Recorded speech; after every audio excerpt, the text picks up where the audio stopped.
So in this video we are going to learn about what is variable in Java. So basically variable is a container which can store some value.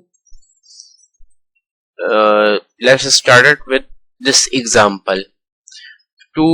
First we have to declare the variable, then we have to initialize it with some value. To declare the variable, you have to write its data type.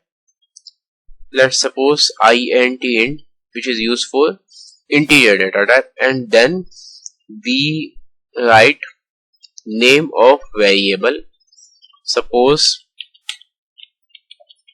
number, and then after writing this statement you can write semicolon.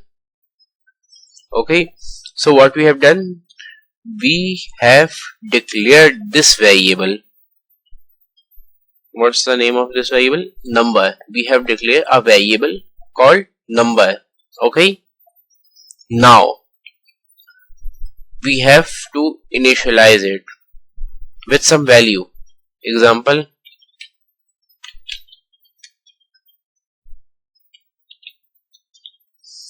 number equal sign 2 and semicolon.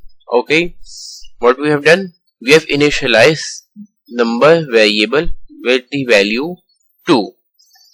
Now we can print this by using system.out.println.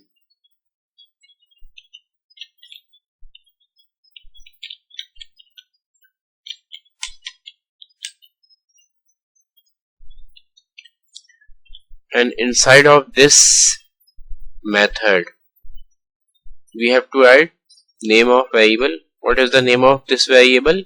Number. Okay, now we run this program. You can see that the output is 2. Okay, so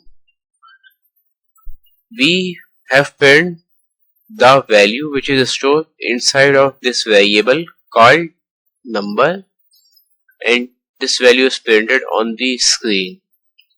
So this is how you can make a variable. First you have to declare, and then you initialize with some value, and then we print. Now there is also a second thing we can do, where we can declare the number and initialize by using single statement. Let's see the example of this, what I am trying to telling you guys. First you have to declare this number, int number, and then you can write like this, int number equal sign 2 semicolon. Now what we have done, we declare as well as initialize this variable called number with the value 2 by using single statement. Now we run this program. Again you can see 2 is printed on the screen. So that's all for this video.